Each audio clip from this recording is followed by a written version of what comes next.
Atenção, a guerra entre os poderes parou Brasília, e o Senado e a Câmara dos Deputados acordaram. Mas não foi um despertar pacífico não, foi um levante, uma revolta aberta contra o STF.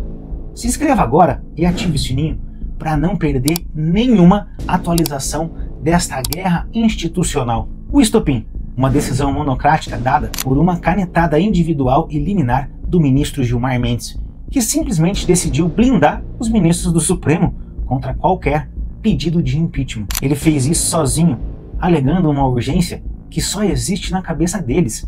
A única urgência verdadeira, gente, é o medo que eles têm de um novo Senado, com coragem, eleito no ano que vem, que decida finalmente fazer o impeachment de um ministro do Supremo. Com essa decisão, Gilmar Mendes praticamente fechou o Senado, humilhou o presidente Davi Alcolumbre em praça pública e disse: vocês não mandam mais nada. Só que Gilmar Mendes não contava com uma reação que veio em cascata. E eu vou te mostrar agora como o Congresso respondeu com fúria e como até a base do governo Lula não conseguiu defender esses abusos. A Câmara dos Deputados reagiu imediatamente e reagiu com força.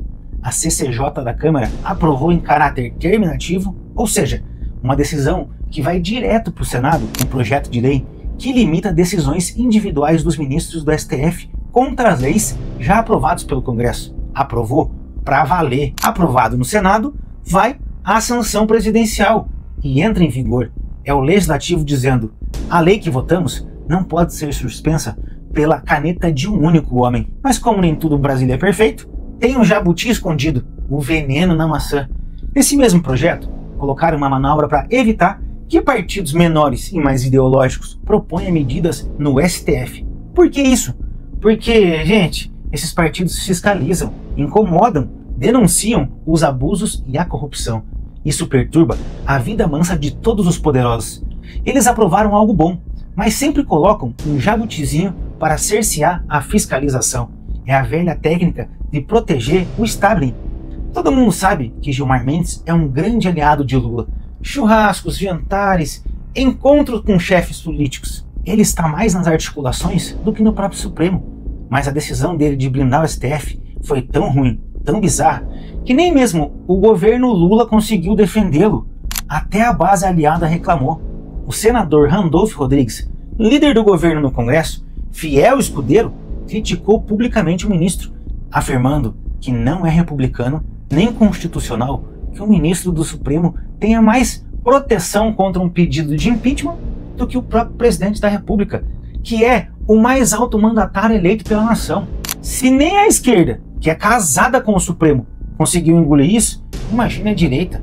A direita foi para cima, confrontou Gilmar Mendes e confrontou o próprio Davi Alcolumbre. O senador do Partido Novo, Eduardo Girão, cobrou ação e não discurso, declarando que o Senado estava sendo vilipendiado demais e que é preciso uma reação imediata e efetiva, e não apenas discurso para barrar a ditadura da toga no Brasil. Girão está cansado de blá blá blá. É fácil para Alcolumbre criticar, mas quem tem a caneta precisa agir. E o Alcolumbre, ele reagiu? Ele falou o óbvio.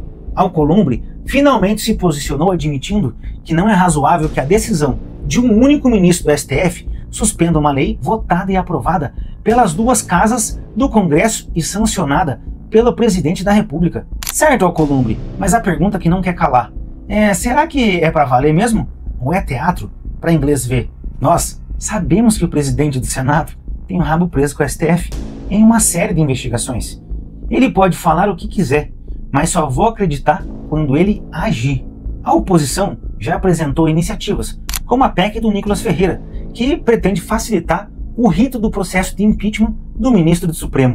A situação ficou tão conturbada, tão descontrolada, que o ministro do STF, que conhece muito o Senado, precisou entrar em cena para colocar panos quentes e apaziguar os ânimos. E quem foi ele?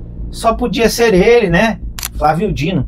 E agora que eu te pergunto, você acha que Alcolumbre está reagindo para valer? Que ele vai colocar o Supremo no quadrado dele? Ou é um grande teatro para preservar a própria pele? Me conta a sua opinião aqui nos comentários. Um grande e forte abraço.